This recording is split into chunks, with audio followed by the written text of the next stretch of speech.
Welcome everybody. This is going to be a quick little video on some home networking technologies compared.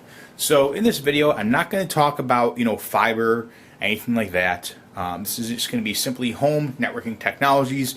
Right now in my office, my home, and I just kind of wanted to go over four main items. Now I know a lot of people are saying there's four different types of network technology. I only know about wireless and like wired.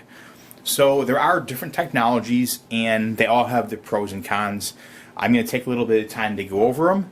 And I also have some hands-on with pretty much every type of technology. I've used all of them in the past or do use them now. So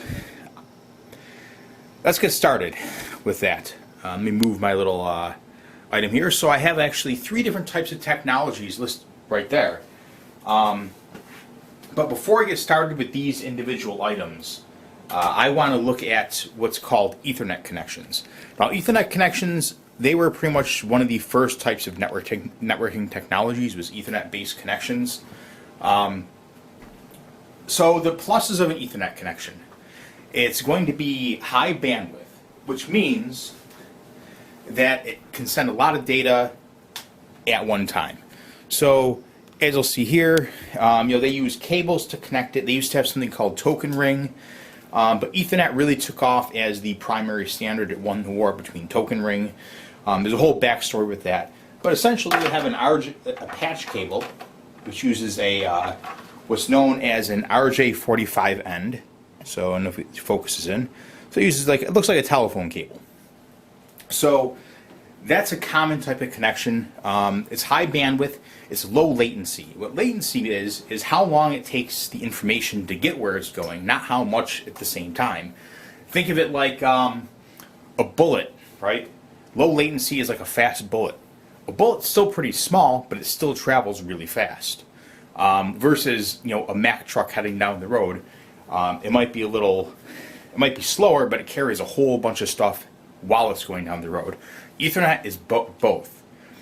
Has the ability to do both. A, carry data like a Mack truck, and B, be fast like a bullet. So extremely awesome from that regard. It's full duplex, which also means that you can send data and receive data simultaneously full speed. That's a huge plus, especially in the networking world. It is also convenient after install. So once it's installed, it is very, very convenient. You just plug the cord in, plug it into the back of your device, and you're good. Most devices do have Ethernet connections, so they're pretty ubiquitous in that regard. It's also secure.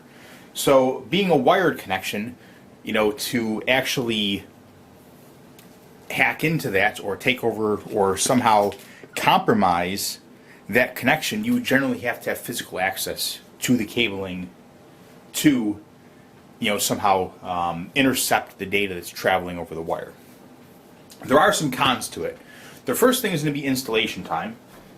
So installation time, and I apologize for making you look at my window. I'm just going to set some stuff up here. Installation time has a number of items. So, generally you put this in a wall. So you're going to need to cut holes in a wall, drill holes through floors. It's easy, obviously, if it's a new building and, maybe a new home and none of the walls are in yet. But for a standard person who, purchases their home and it didn't have this wiring installed, it can be a challenge to install this wiring. You're going to need to, drill holes in the walls, patch the holes. You're going to need to install the wall plates. So that's an item. So it can be difficult to install from that regard. And it takes a lot of time as well, compared to just hooking up like a wireless connection, which we'll talk about in a bit. Another downside to installing and putting in wireless is you need obviously the cable. You need special tools to do an install. So you need something called a punch down tool. You want to make your own Ethernet cable. You need the ends for this, for not punching down into a block. You need the blocks themselves. You need crimpers and cutters and strippers. You need items to punch down into if you're going to do an actual wall plate. So there's a whole host of supporting hardware that you need to properly do an Ethernet install. I'm a stickler for that. I like to have wall plates. I don't want to have a cord hanging onto the wall like you see a lot of people's cable lines, like just a hole coming out of the floor and there's a cable there. It just looks, very unprofessional. So I like to have a proper install with this stuff. So that is Ethernet. That is the pluses and minuses of Ethernet. The next item we're going to talk about is something that people generally don't know about. This is kind of cool technology. It is called MOCA. So now we'll go over this thing where I have some adapters set up. Let me zoom in on this. Great. All right. So with MOCA, that's this box here. So this is an Action Tech MOCA adapter. They're probably the most common one. Essentially what MOCA is it uses a cable line, as you can see there's cable outlets, and an Ethernet jack right here. It uses Ethernet to send, it uses cable line like a coaxial cable to send Ethernet. So what it actually stands for is multimedia over coaxial adapter. So the pluses to this, obviously if you have a home, a lot of times you have cable lines installed already. You can put one of these at both ends and you can use that to send your internet over. So it uses already installed wiring, which is a big plus. Again, it has very low latency, averages 4 to 4-ish milliseconds. So very low latency on this still. It does have a pretty solid speed. They're rated for up to 275 megabits a second. Real world transmission is 175 on the line. And most of them only have 100 megabit Ethernet ports. So generally from these you're going to get 100 megabits of speed. But I actually get the full rated speed. It's not like it's partial like you see with a lot of things like wireless and whatnot. So that's a big plus, is it does hit fast Ethernet speed reliably. It can coexist with cable TV services. So if you have a cable TV, it should generally work on the same line as that cable TV. It's a relatively stable connection as well. So, unlike other technologies that may drop connections or whatnot, this is a very, very stable technology. And it's secure. Again, being a wired connection, you have to physically intercept it to compromise that connection. A couple cons it does have, though. It is expensive. They are expensive. A pair of adapters generally run you $130. So it's definitely an investment in this. Also, it does not work with satellite TV services. So it will not work on those lines if you have satellite TV. It only works when you have cable. Also with that, you may not have, another con is you may not already have a cable line in the room you want to have your network connection in. So that's also a potential negative. We're going to talk about, and I apologize for the big delay there, my camera battery is running a little low, so I had to pause to charge it. So the next thing we're going to talk about is Powerline Networking. So Powerline Networking is been around for a little while. There's a couple different standards. The one that seems to have taken over is something called Home Plug. So I'll zoom right in close to that. So it has a number of benefits, the Powerline Networking item does. For one, it's low price, so it's cheap. I bought a pair of these adapters, rated for 200 megabits, more on that in a minute. So they're rated for 200 megabits, but a pair of them was $25, which is great. They're easy to install and set up. It's literally you plug it into an outlet, one near the router or your modem, and another outlet near the computer that you want to hook up to the internet. It's generally faster than wireless. There are some caveats. It's also generally more stable than wireless. Again, more caveats. It is also secure compared to wireless. Again, it's a wired technology.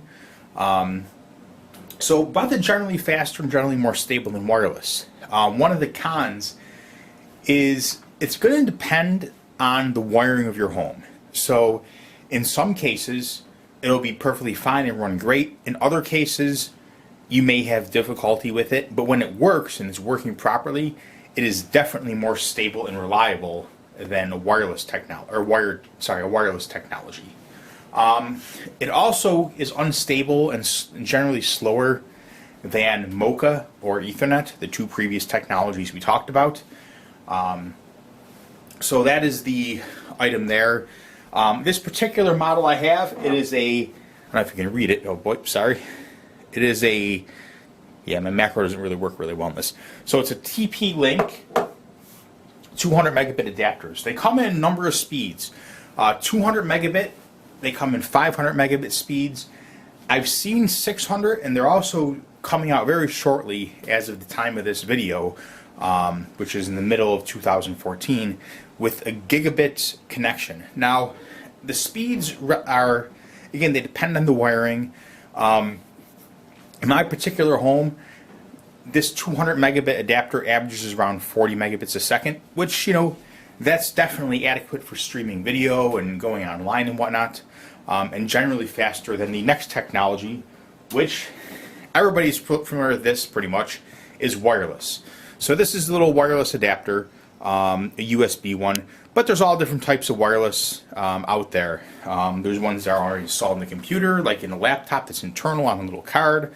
There are ones in your smartphone. So that's one of the pluses with wireless, is it's ubiquitous, both in terms of coverage footprint and hardware itself. So in footprint, I mean, you go anywhere, businesses advertise wireless. Wireless is for your home, you know, etc. It's everywhere. And again, similarly, everything supports it. Pretty much every laptop has it. Tablets support it. Smartphones. Some watches are starting to support it now. Cars will support wireless technologies, and that some of them do, and it's coming in the future. So wireless is everywhere. It's ubiquitous. That's obviously a big plus. One of the reasons that it is so ubiquitous is because it's convenient, which is another, you know, big plus with wireless. You know, a wireless USB adapter like that is, you know, generally $15–20, and you just plug it into your computer and install some drivers. Sometimes you need to do that, and you're up and running. No running wires through walls, no hooking up things. It's plug and go, so it's really convenient. As mentioned, it's cheap as well, which those two things make it easy to install and get going. Some cons with it, though. Some of the biggest ones are connection stability and connection speeds. There's various flavors of wireless. There's B wireless, G wireless, N wireless, and AC. There's also A, which really never took off. So connection stability is going to depend a lot on how many other networks are around you, for example. So in my particular case, my wireless speeds suck, even though I have decent equipment. There are so many networks around me and so many different channels that it's just really hard because there's so much interference. I have, you know, 5, 6, 7, 8, 9 networks on all of the main channels, the 1, 6, and 11. Plus there's some people that have them on different channels, like 3 and 9 too, that overlap into the main channels. So my wireless in my area really sucks, and I'm in a home. I'm not in a condo or anything like that, or a big apartment building. So those are two concerns. Also, you have security concerns because it is wireless. It's broadcasting out. So they generally have an encryption standard which tries to protect that connection. However, it still can be hacked or become compromised. In fact, there's tools that hack the older style of encryption called WEP. In a matter of, you know, 5 to 10 minutes, you can have a WEP key and be on someone else's network. There's weaknesses in WPA with the WPS keys, so they aren't really as secure as a wired connection. So next part of the video, we're actually going to take you through, and I'm going to run tests on all these technologies. So I have Ethernet connections hardwired into the wall. I'll hook up the MOCA adapter. I will hook up the Powerline adapter, and obviously wireless. I'll hook that up as well, and we'll actually get comparisons of how they perform. Well, in my particular residence, wireless and the Powerline, as mentioned, are going to depend on your home and, you know, signals around you. Signals as well, besides other networks, can be even interference from external devices like microwaves. So this is how it performs in my home. But my home is pretty typical. It's in a, you know, American suburb. Home is maybe 40 years old, so it's relatively new. It's not an old build, really old build, and we'll look at how it performs. Thanks. Okay, welcome back, guys. I'm going to test the connection speed with my Ethernet connection. Now, a word before I get started, I do have a 50 by 5 megabit connection to the internet. I know it's a little bit over provisioned, so I generally get around 55 by, say, 5.5-ish. But this is to give you an idea, this is going to be a wired Ethernet connection. Now, it is on gigabit Ethernet, so the speed of the gigabit Ethernet does exceed the speed of my internet connection. Keep that in mind. Generally, when transferring files across my network, it goes from 90 to 100 megabytes a second, which is right in line with gigabit Ethernet speeds. Let's get started with this test here. All right, there we go. So we're going to begin the test. We're going to do something regional to me. So we'll get some test results here. So as you're seeing, it's screaming right along. Just fine. Awesome speed so far. So like I said, around 55 by 5 is generally what I get. So pretty quick connection. Latency, as you can see, its ping is 16 milliseconds. So pretty decent ping. And then you see here it's kind of jumping around up to the mid 5 range, like I mentioned. So a little over 5.5 on the upload side. So that's the speed through my Ethernet connection. So I'm going to pause the video. I'll be back in a moment, and we'll test again with the MOCA connection. Okay, I've got the MOCA connection hooked up. So we're going to go back to the speed test window, and we will give the MOCA connection a go. So don't need to share the result. We're going to test again, and we'll see what we get. This is with the MOCA connection hooked up. And again, we're seeing pretty similar speeds. As I mentioned, inside my home, I get around that 100 megabit connection through the MOCA. It's a tad slower.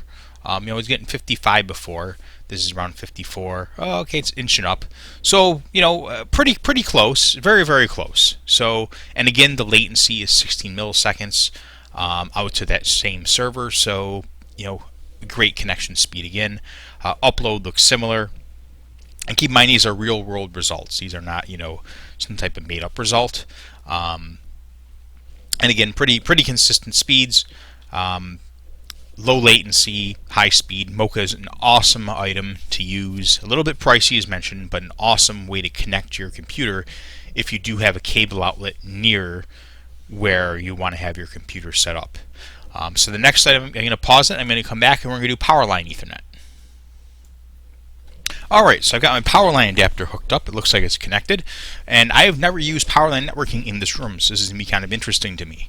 We're going to give it a go and see what kind of speeds I get. I know in my bedroom, where I use this to connect my Xbox for a media center extender, that it works beautiful. The wireless was giving me horrible pictures. This worked great. And it was a lot easier. The way my house is laid out, it would be very difficult to try to install an Ethernet outlet at that particular room. I was able to get one in my office, but not in there, simply because the way the wall is, it's above my living room, and the wall is like right in the middle of the living room ceiling, so I had to fish it through the ceiling. It'd be a huge hassle, and I'd tear drywall up. So I went with Powerline. So let's see how it works in this particular room. So we're going to run a test again.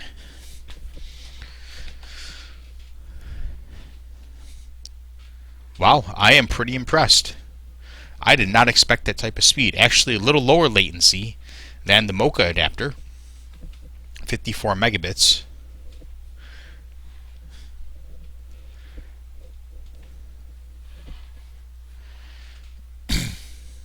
And we'll go the upload side. I'd suspect something similar with this other thing. So I'm pretty impressed with that, actually. That's really a great speed. So I was averaging around 35 to 40 in my bedroom. In this particular room, my office, I actually get higher speeds in my bedroom. And that kind of goes to tell you, mention about the variable connection quality you can get from a Powerline networking adapter, but this thing obviously works wonderful. I haven't actually transferred network files or anything with it, again, because I use it for that, for the extender. But overall, Really, really nice results. I'm going to pause the video and we'll come back and then we'll do a Wi-Fi connection. Okay, great. So as you can see here, I've got all of my network connections disabled. My Ethernet connections, my computer disabled. I have my wireless network connected. Obviously, I'm getting 5 bars of signal, so I have a great signal on this connection. Actually, I take it back, it only looks like 4. But I have 4 bars of signal on my connection. So what we're going to do is we are going to run the speed test for wireless. So this is going to be the wireless speed test. So we're going to test again, and we'll see the type of connection I get. So right off the bat, it's still not bad. It's pretty low latency still. I'm getting 20, mid 20, highish 20s, like 27, 28 megabits. It's definitely a far cry from my 50 megabit connection speed. And I know during different points of the day that it gets dramatically slower. Right now, it's early in the afternoon. There's nobody else home around me to use their connection. All the kids aren't home from school and whatnot yet. As soon as school lets out, and later afternoon, 5-6 o'clock, people start getting home from work. My wireless connection goes to the pits. I'd be lucky to get 7 or 8 megabits. So as you can see, those other technologies definitely are a preferable connection type. So that being said, what I recommend, what would I recommend? Obviously, I think Ethernet is still king. You're going to get outrageous gigabit Ethernet speeds for transferring files, video, all types of things inside your home. As mentioned, there's the drawbacks to it. How I would rate if I was to rank the different types of network connections, what is preferable? So kind of like this is greater than that. I would say Ethernet is greater than everything else. Next in line would be MOCA. Next in line after that would be Powerline Ethernet, which in this particular room in my house actually quite surprised me. I was able to have my full network connection speed, which is just great. And we'll kind of go through this again. I'll go from my slides. So this is what I used when I was doing my little presentation. I just kind of whipped this up. So it's some of the network technologies compared. Again, quick overview and bullet points of the pros. So Ethernet, high bandwidth, low latency, full duplex, convenient after install, it's secure. Downside, installation time can be difficult to install and special tools required. MOCA, there is no need to run new wires, low latency, fast Ethernet speed, coexistence with cable TV service, which is a good plus if you have cable TV. You can use the same line, not need 2 cable lines. Relatively stable connection, and it's secure. Cons, it's expensive and does not work with satellite TV services. Powerline Networking, low price, it's easy to install and set up. Generally faster than wireless, generally more stable than wireless, which we saw the speed difference live. It's secure because it's a wired connection. Cons, it can be unstable compared to Ethernet and MOCA, depending on the wiring in your home, and connectivity and throughput also depends on the condition of your wiring in your home. So Wi-Fi, final item. So it's easy to install and ubiquitous coverage, footprint and hardware, in footprint and in hardware. It's convenient. To hook up anything, it's convenient that way. It's cheap. The cons, security concerns, again mentioned, it's insecure. There's lots of weaknesses, especially in WEP. Connection stability and connection speeds, interference from other networks and outside sources. So that's a quick summary of different wireless or networking technologies that a regular user could use in their home. I hope that does help some people out, gives you a better understanding of the different types of technologies, the pluses and minuses of them, to help you make a decision with the network technology that you would want to potentially use in your home for hooking up all your devices, whether it's laptops, desktops, tablets, gaming systems, TVs, etc. Thanks for watching and have a great day.